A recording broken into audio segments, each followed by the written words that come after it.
السلام علیکم ورحمۃ اللہ وبرکاتہ. میرا نام احمد عقیل ہے. آپ دیکھ رہے ہیں اپنی ٹی وی. آج کے دور کے اندر لیونگ سٹینڈرڈز کیا ہیں؟ دنیا کس لیونگ سٹینڈرڈز کو کا بتاتی ہے، اور کیا آپ اور میں ان لیونگ سٹینڈرڈز کے مطابق زندگی بسر کر رہے ہیں؟ یہ بہت ہی زبردست اور اہم ویڈیو ہے، جس سے ہمیں اپنے لائف سٹائل کو ریوزٹ کرنے کا موقع ملے گا، اور ہمیں اندازہ ہوگا کہ کیا ہم کوالٹی لیونگ سٹینڈرڈز کے تحت جی رہے ہیں. آج کی ویڈیو میں یہ بات کرتے ہیں کہ وہ کون سے کوالٹی سٹینڈرڈز ہیں لیونگ کے، کہ جس کے تحت ہم ایک بہترین زندگی جی سکتے ہیں. آئیے بات کرتے ہیں.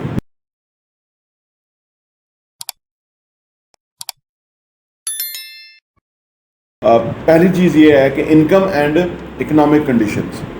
ہماری جو پرسنل انکم ہے اور ہماری جو اکنامک سچویشن ہے، اس سے ہمارے کوالٹی آف لیونگ کا سٹینڈرڈ کا اندازہ ہوتا ہے.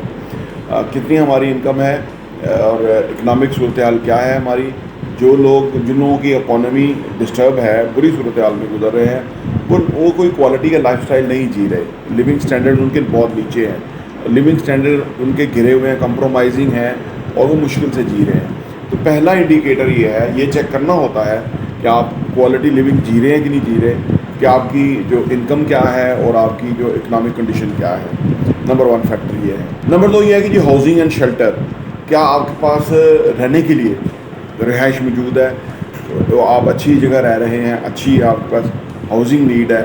اگر آپ کے پاس شیلٹر موجود نہیں ہے تو اسٹیٹ کا کام ہے دراصل آپ کو شیلٹر پرووائڈ کرنا، کیونکہ اسٹیٹ کے پاس لاکھوں کلومیٹرز کے اندر وہ جگہیں ہیں کہ جو لوگوں کو سبسٹرائڈ کر کے دینی چاہیے سو دیٹ کہ وہ رہیں.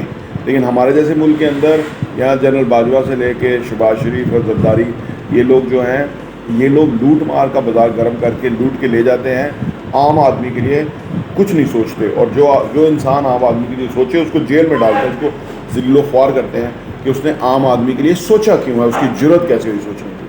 تو جو آپ کا شیلٹر ہے نا، آپ کی ہاؤسنگ نیڈ جو ہے، وہ اگر فلفل ہو رہی ہے تو آپ کوالٹی لیونگ سٹینڈرڈ میں جی رہے ہیں، اور اگر نہیں تو آپ کا عالم کچھ اور ہے. نمبر 3 امپورٹنٹ پہلو ہے جی ہیلتھ کیئر ایکسیس. کیا آپ ہیلتھ کیئر کی سہولیات میں موجود ہیں، میسر ہیں آپ کو؟ اور پاکستان میں نہیں ہیں. بہت سارے علاقوں کے لیے لوگ ہاسپٹل نہیں ہیں، ڈاکٹر نہیں ہیں. ایون انفارمیشن کے مطابق کہ لوگوں کو ہزاروں لوگوں کے لیے ایک ڈاکٹر ہے، تو ہمارے یہاں صورتحال ورسٹ ہے. تو اگر آپ کو ہیلتھ کیئر کی بنیادی فیسلٹیز میسر ہے تو اس کا مطلب ہے کہ آپ کوالٹی سٹینڈرڈز کے اندر لیو کر رہے ہیں، جی رہے ہیں. 4 یہ ہے کہ جی ایجوکیشن اینڈ سیلف ڈیولپمنٹ. اگر آپ کو ایجوکیشن مل رہی ہے یا آپ کے پاس اپرچونیٹیز ہیں ایجوکیشن لینے کے لیے، آلدو کہ پاکستان میں کوئی 2.5 سے 3 کروڑ بچے اسکولوں میں نہیں ہیں، اور گورنمنٹ کا کام ہے ان کو ایجوکیٹ کرے. اگر یہ نہیں کر سکتے تو ان کو چاہیے کہ حکومتوں سے اتر جائیں، جو ووٹ کرائیں، جمہوریت سے لے کے آئیں. جو بھی آئے گا وہ ذمہ دار ہوگا یہ پرووائڈ کرنے کا. لیکن یہ جو قابضین ہیں ان کو احساس نہیں ہے کہ لوگوں کی جو کوالٹی آف لیونگ ہے وہ گر گئی ہے، زمین دو گئی ہے. لوگ کریش ہو گئے ہیں غربت کے ہاتھوں، اور ان کی انا اور ضد اور ان کی ہٹ درمی جو ہے وہ ختم ہونے کا نام نہیں لیتی. تو اگر آپ کو ایجوکیشن اور اسکل ڈیولپمنٹ کے لیے مواقع میسر ہیں تو اس کا مطلب ہے آپ کوالٹی لیونگ اسٹینڈرڈ جو ہے اس کے مطابق جی رہے ہیں. نمبر 5 یہ ہے کہ جی نیوٹریشن اینڈ فوڈ سیکورٹی. اگر آپ کو غذائیت والا کھانا میسر ہے، فوڈ آپ کو میسر ہے، وہ کوالٹی فوڈ کہ جس سے آپ اپنے لیے جو آپ کی بنیادی نیڈ ہے وہ فلفل ہو رہی ہے. آپ تو کیونکہ اگر آپ کے بچے آپ اچھا کھانا کھائیں گے، کوالٹی فوڈ لیں گے، تو آپ کا ذہن جو ہے وہ پراپر کام کرے گا، اور آپ ایک ایسے شہری بنیں گے کہ جو ملک کے لیے کام کر سکے گا. اور ادروائز اگر آپ کو فوڈ نہیں مل رہا، پراپر ڈائٹ نہیں مل رہی، تو آپ کی اسٹنٹنٹ گروتھ ہو جائے گی، آپ کے بچوں کی جو ہے وہ مینٹل ہیلتھ ٹھیک نہیں رہے گی، فزیکل ہیلتھ ٹھیک نہیں رہے گی، اور اس سے بیماریاں ان کو آن گھیرے گی، اور ان کا امیون سسٹم ویک ہو جائے گا، اور اس سے ملک کا نقصان ہوگا. کیونکہ ملک کے اندر جو عوام ہیں وہی بنیادی طور پہ ملک ہیں. کوئی سپریم کورٹ عدالت نہیں ہے اگر وہ انصاف نہیں کر رہی، کوئی ادارے نہیں ہیں اگر وہ ظلم کر رہے ہیں، زیادتی کر رہے ہیں، تو ان کو ان کی حدود میں واپس بھیجنا ہماری بڑی ذمہ داری ہے. ہر پاکستانی کو اس کے لیے کوشش کرنی چاہیے کہ پاکستان میں جمہور آئے، آئینی طریقے سے نظام چلے، تاکہ یہ جو نوکری پیشہ لوگ ہیں جن کی استطاعت ہی نہیں ہے، جن کا جو ہے نا وہ لیول ہی نہیں ہے کہ وہ یہ چیزیں ہینڈل کریں، تو وہ پولیٹیکل لوگ جو کہ کریڈیبل لوگ ہوں، جن کو لوگ پسند کریں، اور فری اینڈ فیئر الیکشن ہو، سو دیٹ کہ وہ لوگوں کو وہ بنیادی سہولیات میسر کریں جو ان کو چاہیے۔ یہ ہے کہ جی سوشل سروس اینڈ انفراسٹرکچر، اگر آپ کو ہاسپٹل ہے، اسکول ہے، روڈز ہیں جی، یہ ساری چیزیں ہیں، تو اس کا مطلب ہے کہ آپ ایک بہتر جگہ رہ رہے ہیں، لیونگ اسٹینڈرڈ آپ کا بہت اچھا ہے۔ اگر انفراسٹرکچر ہے ہی نہیں، جیسے پاکستان میں آپ دیکھیں میکسیمم جگہوں پہ تو یہ بیسک انفراسٹرکچر ہی نہیں ہے، چند لاہور، کراچی، اسلام آباد کے علاوہ کوئی کہیں آپ کو انفراسٹرکچر نظر نہیں آتا۔ روڈ ٹوٹے ہوئے ہیں، لوگوں کی کوالٹی آف لیونگ جو نیچے ہے، بلڈنگز ہیں نہیں ان کے پاس، وہ ہیلتھ کیئر نہیں ہے ان کو، ادر سہولیات کے لیے کوئی ڈسپینسری، کوئی اسکول کی بلڈنگز نہیں ہیں، اسکول گھرے ہوئے ہیں، بچے تھوڑے بہت کہیں بیٹھے ہوئے ہیں کسی سائے میں، اس طرح کے حالات ہیں اوور آل۔ تو اس سے کیا ہے کہ اگر وہ لوگ اس طرح رہیں تو ان کی لیونگ اسٹینڈرڈ بہت نیچے ہے۔ اگر آپ کو یہ بنیادی چیزیں میسر ہے، جو کہ پاکستان میں 20% 30% لوگوں میں بھی میسر ہوں، تو ان کی جو ہے وہ ایک بہتر کوالٹی اسٹینڈرڈ ہے جس کے تحت وہ جی رہے ہیں۔ ساتھ یہ ہے کہ cultural and recreational activities, parks ہونے چاہیے، کلچرل ایونٹس ہونے چاہیے، لوگوں کو اور یہ تب ہوگا جب کہ وہ کوالٹی لیونگ کے اسٹینڈرڈس کے مطابق جی رہے ہوں گے۔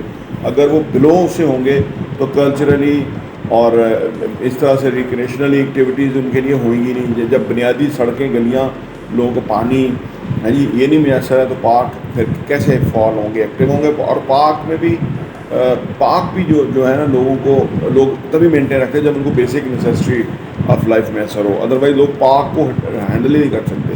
تو وہ بھی انفراسٹرکچر نہ ہونے کے برابر ہے۔ اگر نہیں ہے تو وہ بہت لو کوالٹی اسٹینڈرڈ ہے۔ جہاں بھی آپ رہ رہے ہیں ان چیزوں کو آپ غور کریں کہ آپ کے جو اسٹینڈرڈ ہیں وہ کیا ہیں۔ نمبر 8 یہ ہے کہ جی ورک لائف بیلنس، اگر آپ اپنی کام کو، زندگی کو بیلنس کرتے ہیں، یعنی آپ کو ایک اچھی زندگی میسر ہے، تو اس کا مطلب ہے کہ آپ ورک لائف آپ کا بیلنس ہے۔ جب آپ انسان کا ورک لائف بیلنس ہو تو وہ ایک ہیلدی پرسنالٹی ہوتی ہے، وہ صحت مند ہوتی ہے۔ اور اگر وہ اس کو آپ سوچیں کہ اس کو ایسا کام کرنا پڑا تو جس کے اس کے لیے نہ کوئی آرام ہے، نہ کوئی تفریح ہے، نہ کوئی اس کی کوئی اوقات ہیں کام کے۔ دو چیزیں ہوتی ہیں نا، ایک تو یہ کہ بندہ شوق سے کام کرتا ہے، تو وہ جب شوق سے کام کرتا ہے تو وہ جتنا مرضی کام کرے گا وہ تھکے گا نہیں، اس کے اوپر کوئی اثرات نہیں پڑیں گے۔ لیکن اگر مجبوری میں کام کرتا ہے تو وہ ورک لائف بیلنس نہیں کرتا، تو یہ لیونگ اسٹینڈرڈ سے نیچے زندگی گزارنے کے مترادف ہے۔ نمبر 9 یہ ہے کہ جی انوائرمنٹل فیکٹرز، انوائرمنٹل فیکٹرز جو ہیں یہ بھی بہت امپورٹنٹ ہے۔ اب آج دنیا گلوبل وارمنگ کا شکار ہو رہی ہے، تو اکنامیکل فیکٹر، انوائرمنٹل فیکٹر جو ہے وہ بہت امپورٹنٹ ہے۔ پاکستان میں جن علاقوں میں سیلاب آ جاتے ہیں، جن لوگوں میں ادر مسائل ہیں، اگر آپ ایسی جگہ رہتے ہیں جہاں پہ آپ کو انوائرمنٹل فیکٹر جو ہے وہ بڑا ڈسٹرب کرتے ہیں، تو اس کا مطلب ہے کہ آپ کی جو کوالٹی آف لیونگ ہے وہ اسٹینڈرڈ کی نہیں ہے، تو آپ بلو دا اسٹینڈرڈ جی رہے ہیں۔ 10 اور آخری ہے کہ سوشل اینڈ پولیٹیکل اسٹیبلٹی، ہمارے ملک میں بدقسمتی سے نہ سوشل اسٹیبلٹی ہے نہ پولیٹیکل اسٹیبلٹی ہے۔ اس کی وجہ سے پرابلم کیا ہوتا ہے کہ آپ کی جو کوالٹی آف لیونگ ہے وہ نیچے جاتا ہے، جبکہ یہ چیزیں ہوں گی تو وہی چیزوں نے تو باقی لوگوں کو سپورٹ کرنا ہے۔ ایک جو پسا ہوا طبقہ ہے اس کو ایک فعال، ایک الیکٹڈ اور ایک بہتر حکومت جو ہے، لوگوں کی حکومت جو ہے وہ ان کے لیے سوچتی ہے، پالیسیز بناتی ہے۔ اور جو لوگوں کا یہ ڈومین ہی نہیں ہے اور وہ ویسے قابضین ہوئے ہیں، ان کو لوگوں سے کوئی فرق نہیں پڑتا۔ جیسے ہمارے پرسوں وزیر اعظم نے کہہ دیا کہ اگر کسی نے پوچھا کہ پاکستان سے بہت لوگ باہر جا رہے ہیں، تو وہ اس نے کہا کہ جانے دیں، اس سے کوئی فرق نہیں پڑتا، کیونکہ اس کے لیے اس کی نوکری پکی ہے، پیچھے آرمی اس کے لیے بیٹھی ہوئی ہے، تو اس کو کوئی فرق نہیں پڑتا۔ حالانکہ کسی بھی ملک کے ہیڈ آف اسٹیٹ کو یہ بیان نہیں دینا چاہیے، کہ اگر وہ کہیں جواب دے ہوتا تو یہ بیان نہ دیتا، لوگوں کے نمائندہ ہوتا تو وہ، کیونکہ سمجھ لو فوج کا نمائندے کے طور پہ بیٹھا ہوا ہے، جرنیلوں کو ریپرزینٹ کرتا ہے یا امریکہ کو کرے گا، کیونکہ اور یہ دو ہی آقا ہیں اور کوئی عوام تو ہے ہی نہیں جس کا وہ وزیر اعظم ہے، اس کی کوئی اہمیت اور امپورٹنس نہیں ہے۔ تو اس نے اس طرح کا بیان دیا، اس سے اس کا ذہن ریفلیکٹ کرتا ہے، جو اس کو ایڈوائز کر رہا ہے وہ ریفلیکٹ کرتا ہے، اور یہ غلامی کی زندگی کی طرح کا ہے۔ تو یہ بھی ہمارا جو لیونگ اسٹینڈرڈ ہے نا، اس سے ہمارا بہت نیچے آتا ہے۔ جبکہ اس طرح کے نیلے دھیلے حکمران جو ہے وہ آ کے مسلط ہو جائیں اور وہ کٹ پتلیوں لوگوں سے وہ ایڈوائس لیں امریکہ سے آرمی کے جرنیلوں سے اور لوگوں کے لیے ان کے لیے دل میں کوئی ایسی جگہ نہ ہو. تو یہ لیونگ سٹینڈرڈس کو چیک کرنے کے لیے آپ کر سکتے ہیں کہ آپ کا لیونگ سٹینڈرڈ کیا ہے. پراپرٹی انٹرویو دیکھنے کا بہت بہت شکریہ.